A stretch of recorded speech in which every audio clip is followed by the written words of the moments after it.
What's going on, Jimmy? Hey man, so much is going on, brother. I mean, all over the world, so much trouble in the world, man. No matter where you look, so much is going on. Yeah.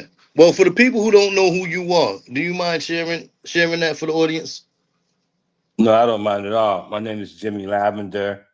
I'm also called Jimmy the Bishop, among many other names.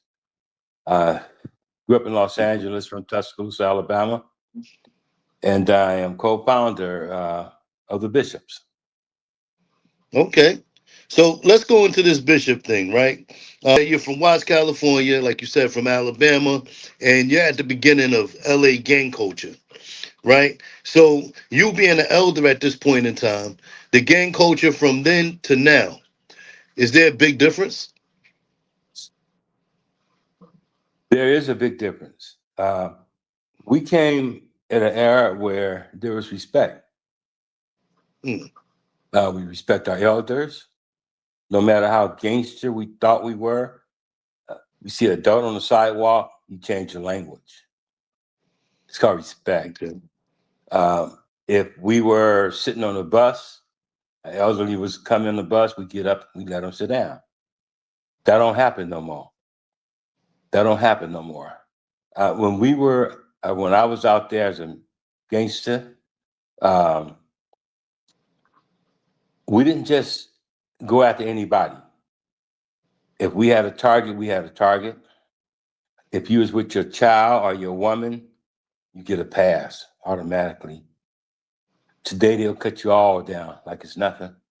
Um, they will knock a senior citizen down and even swing on a senior citizen. Now, if you swung on a senior citizen in my days, boy, look here, there'd be a bounty on your head. We're gonna get you. You don't do that. So it's a big difference in today than it was yesterday. Yes. Okay.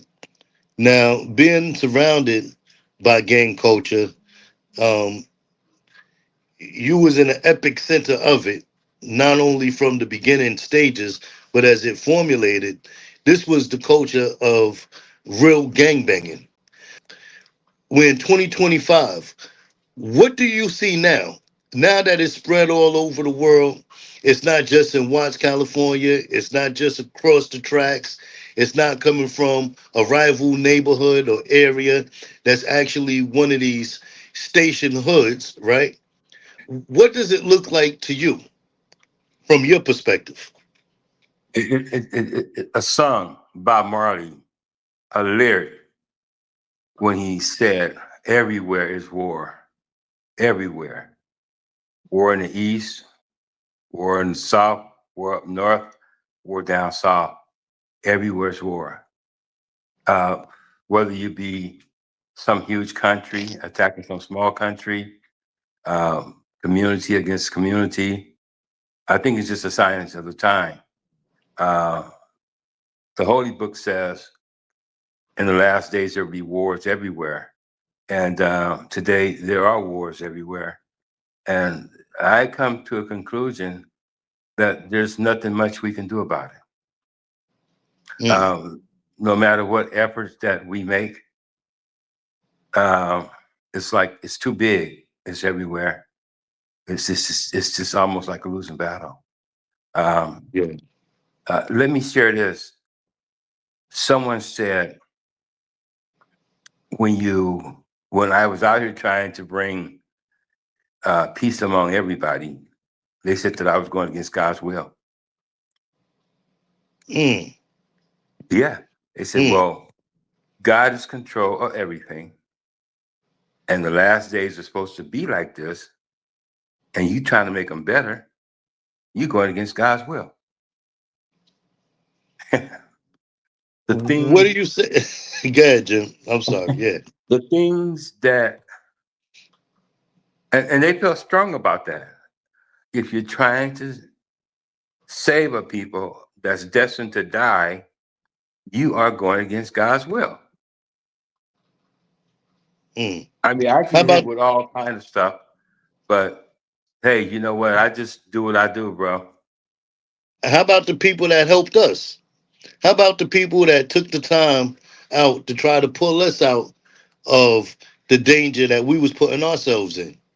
Whether they be school teachers, guidance counselors, older relatives, church people, people from the mosque, people from different community-based organizations like the Panthers, like the Us movement. You get what I'm saying? How about the people who took the initiative to prevent violence, actually take the time out to build with the youth, something like we do at Trop when we want to take our time out and try to fix or iron out a situation, right?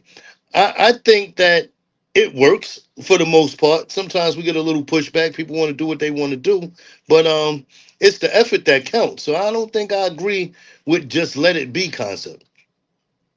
Neither do I. But according to this particular person, everything you just said is going against God's will.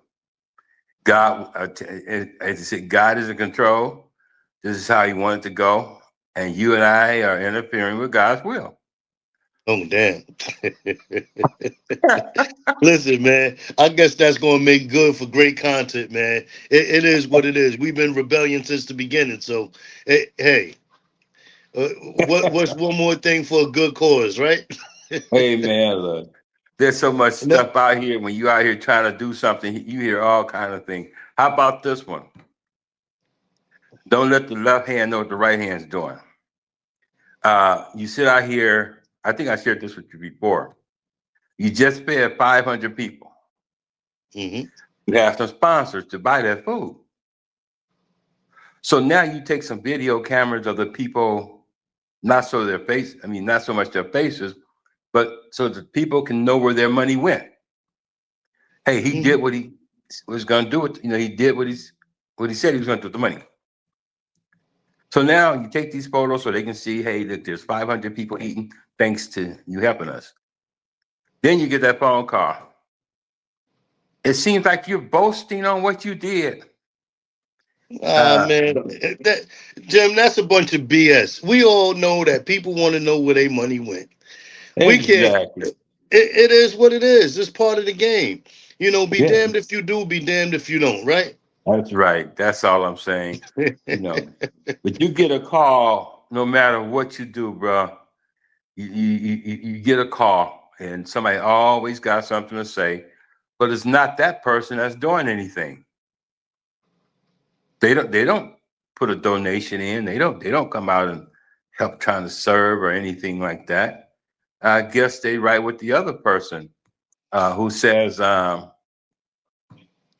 going against God's will by feeding the people. So, Yeah. but I thought I would share that just some of the things that I hear uh, when I'm out here. Yeah. You know what I hear, Jim, and I said we're gonna do this on this show because this is the hard truth, man. We was kind of easy on them in the beginning, right? But it's gloves off time. It's gloves off. We're about to hit a new year, right? How many adults came to you to ask to be put on, Jim? Oh man. Oh man. I can't. Yeah, I I went can't there. even begin to count. Mm, And when you say adults, we're hmm talking about people 40 to 50 years old. Some wild business, man. And when did you start gangbanging? What age did you start, and when did you stop? I was 16. I stopped when I was 18. Mm. That's an active gang member. You was kicking up dirt. You was doing what you was doing, but like you said, that was 2 years too long, wasn't it? 2 years too long. As a matter of fact, in that day, if you were 19 years old, you would have females coming up to you like, "You still doing that?" 19 was Mm. considered old. Now, there were some guys 19 and 2021 or 25 maybe still was living that life. And Yeah. I tell everybody that that was because they were addicted. They had become Mm. addicted to that lifestyle. You know, they were addicted. Oh, addiction, huh? So addiction just ain't drugs, is it? No, Mm. no. You can be addicted to game banging. For 2 years, I was addicted to game banging. Yeah, I Straight had to up. get up every morning, throw my outfit on, my union, my earrings, my And I was out there for 2 years, addicted, Mm. addicted every day. That was my job, going out there Whew. gang banging, addicted, had to have it. Now that had nothing to do with being locked up or behind the walls in a penitentiary, right? Your gang No, banging was street activity, correct? street activity. Hmm. I was Yeah, there when gladiators was gladiators, where we could jump out the car and walk up on each other and throw the hands up, and it was uh, it was, I want to say it was good in a way, but it wasn't, yeah, because people was getting hurt. But we would do that. And here's the thing: it was embarrassing for you guys if we beat you down in your own neighborhood, 5-on-5, and y'all lose in your neighborhood. That was embarrassing to y'all. yeah. But then you ask the question, well, what five bishops were y'all fighting? Jimmy Lavender, Space Ghost, Clyde Clay, Pookie Early. Then the guy say, "Oh, I see why y'all lost." So I want to capture that moment because that was teenage years. You get what I'm Yeah, saying? That was teenage years. Um, my brother, you were well over that hurdle, right? You feed well the over. people, you commit to the community, you try to cease the violence, you try to bring peace treaty amongst those that's still active in the gang culture. You're out there active in a different way. And I don't think people pay attention much to that, or they always got something slick to say when it comes to how you're trying to give back, right? We always got to hear some backlash. Of course, we get the applause from the people that we actually help or that we save or that we interfered in the situation. But from others, they don't understand why we talk about it, why we get involved in speaking up about it, right? It's like, oh, we don't want to hear that, but you'll watch an entertainment show, you'll watch a horror flick, you'll watch an action film, right? But you don't want to get real history, true history, about what we go through on a daily basis. And we're on different coasts, but the struggle's always the same, right? Poverty, mental health, addiction, right? Possession, because people don't want to talk about possessions now. People get possessed. You got this new thing where they say, yo, these kids are on demon time, but they don't understand that people was on demon time even back then. Hmm. Yes. You know what? You know what? I said, I think it was on Cal Mac videos. I said that I had a constant fight, spiritual war inside my head. Hmm. Um, Nobody understood what I was talking about. Um, Good over evil. I could know something was wrong, and something would tell me, no, no, no. But that last thing, well, I always say, oh, come on, Jim, make it happen. And too many times I listened to that last one and made it happen. But it was always a battle. And especially my brother Bobby always had to talk to me about stuff. Thank God for him. Um, my nickname became the crazy one, the local one. How do you get a name like that? Because you be doing some off the wall stuff, crazy stuff. And my brother told me, he said, Jim, there's 400 people out here that looks up to you. And whatever you say, they're going to follow you. You have to think about things you're doing, be responsible. You are in a position of authority. That's coming from a 17 or 18-year-old brother at that time, talking like Mm. this, Yeah, talking like this. Because my mind was set up on, hey, man, y'all just killed my best friend, man. I saw death. I held him in my arms. And I want to set an example. If y'all come over here and do this again, anybody, uh, it's going to be real bad on y'all. And that's how I was living. yeah, And my brother was always in my ear, always concerned about me. Why it always got to be you, Jim? Uh, y'all didn't see what I saw. Y'all lost a friend too in Skip, but I lost my best friend, and not only that, but I held him and watched him suffer. Yeah. So that created to me, with those little demons fighting in my head, talking to me. Nah, Jim, they ain't punished yet. Get them. So I think with me, my whole thing was so much different um, than what was going through somebody else's head. I believe, you was cool with just shocking somebody outside the head, and I wanted to maybe send you to the hospital and to Got you. send a clear message. So um, I can regret, but I have asked God to forgive me of all my sins, and because I can't begin to count the sins or how many people was hurt. But all for what? Did nothing bring Skip back. Nothing we did was going to bring Skip back. We hurt so many people that had nothing to do with it. Um, I would like to break bread with each one of them now. I've had the opportunity to sit with some of Yeah. them, yeah, and have a beer and talk about some of the old stuff, and they all said the same thing. What was we doing?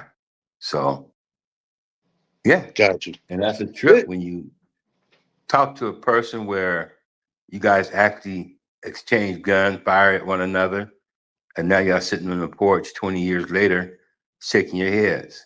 You know, we knew each other in junior high school, know each other's families, and at least we got a chance to talk. And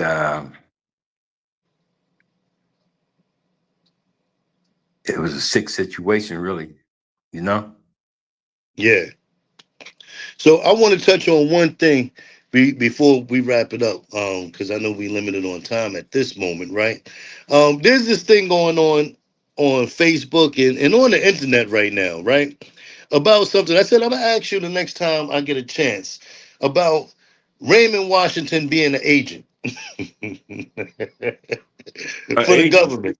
Yeah, for the government. And I said, you know what? As they're pushing this and they're promoting this, I said, let me ask somebody who actually grew up with Raymond Washington. Jimmy, you grew up with this brother, right? Yes, sir. He was like, like you really hung out with this dude. You didn't see no type of agent behavior with him, right? Y'all was young. You know, I told you before, 20 years from now, they're going to say Brother John was 6 feet 11, 340 pounds. And a lot of people going to believe that. Yeah. Uh, the Raymond I know, an agent for who? I, They said for my the question. government. They said it was a government test that Raymond Washington because they can't find no background on him. And I said, nah, that ain't true because I know somebody who grew up with him. You know what I'm That, saying? So, huh? no, not the Raymond I know, man. Raymond was always a tough guy. He was always a bully. And I'm talking about from junior high school or mid school, what they call it today. Raymond was always a bully. He was a softball. He was a lefty. And he could just swing on somebody out the blue. So he always was that way. And then when he was rejected, um, out of the situation with Craig Munson, and he was no longer welcome in the Avenues neighborhood no more. And that's when Raymond said he would start his own gang. And that's exactly what he did. He started the Crips, you know. And I remember when he started, so it wasn't Mm, behind no government or anything like that. It wasn't had nothing to do with the Black Panther Party, all that old bull. The Panther all Party right. was feeding people and all that good stuff, and the Crips was taken. The Panthers was feeding. The Panthers bought their leather coats. The Crips took their leather coats. There's no positive connection between the Panthers and the Crips. It was totally different. The Mm, Panthers was organized. The Crips was unorganized. So no, he wasn't an agent at all. Yeah. All right. Well, y'all heard it here first on the hard truth. Listen, man, don't go after the messages. We just got a message here, man, and that message is the hard truth. Thank you, Jimmy, for showing up, man, and we're gonna catch up next week. How's that sound? Yeah. Hey, I got one more thing for you. Sure. Good. I just learned uh, that another guy started the bishop. Um, Jimmy, cut it out and with this shit, man. hey, man, look, Good, they man. called All me. right. Let's hear They this one. Good. they called me, and it is on Ponchos. I mentioned Puncher earlier. Mm-hmm. Obituary. They tell me uh, I want to see it, but they told me. My brother called me and said Pancho is credited for starting the bishops, and I just take my head to it because if you take time out to do background checks on people who say from this year to that year, when Bishop started, Punch was in Vietnam. He was in the military. Mm. So, no, as a matter of fact, Puncher wasn't even a bishop. So, but I think so many people know the history so well by now. It's just another name that's out there now that started something that didn't start. So Oh, it don't bother me no more. it shouldn't. And where can people expect the second book? So you got a few books out, right? But those that's pertaining to the bishops, you got Bitter Rain and the Better Tomorrow, and the Bishop's Redemption, which is coming soon, if I'm not mistaken. I'm here working on it now. As a matter of fact, in the next few minutes or so, I'm getting stories from another homie, Bishop, and we're going to talk about the '80s and the crack era uh, and and and and bishophood and how it changed bishophood and some things we're going to talk. Um, uh, I decided to go and find older people that's 80 something years old now. So I got history from 1947 to presently Mm. in our community to what it went through back then there, the jobs that people had, the whole 9 yards. So Yeah, I think it made for a better book. Um, I also put in things called the Bishop's Bible in there. So that's going to be really interesting. Um, and again, we're going to talk about the 90s. I was there in the 70s. So we're going to talk about the 90s to 2000s and what the neighborhood is like today. And we get a chance to include bishops from the East Coast and when they start to surface and that whole 9 yards and the Pueblo bishops, when that kind of thing. All that's going to be yeah. in the book right now. All right. Well, y'all heard it first here, and you know where to look forward to it at. And please let them know where they can find the rest of your books at, and let them know what it is before we sign off on here today. The books are always over on Amazon.com. Uh, Jimmy Lavender, Benny and Maria is really a good read, one of my favorites. And then there's Me and Cheryl Inseparable, was the latest release. And then you have Bitter Rain, A Better Tomorrow, which we done a makeup over that book. We Mm-hmm. we done a makeup, so hold off on that book. We're gonna make that a hard copy, and we're gonna take some stuff out there. And then the Bishop's Redemption, man, it's everybody's waiting on that book.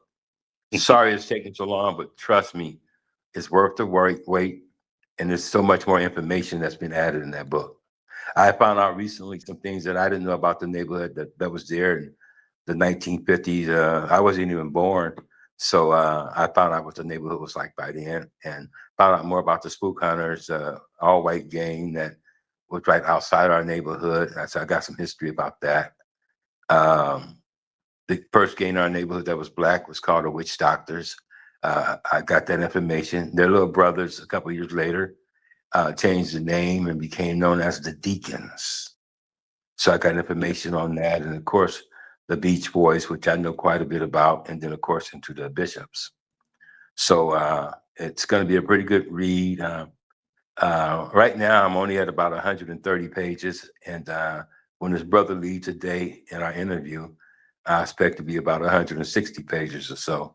And so I hope the book to be about 260 to 300 pages. Good look. That's good. It's good right there. All right. Well, listen, we out as usual, man. I catch you on the next time. Peace. Peace, bro.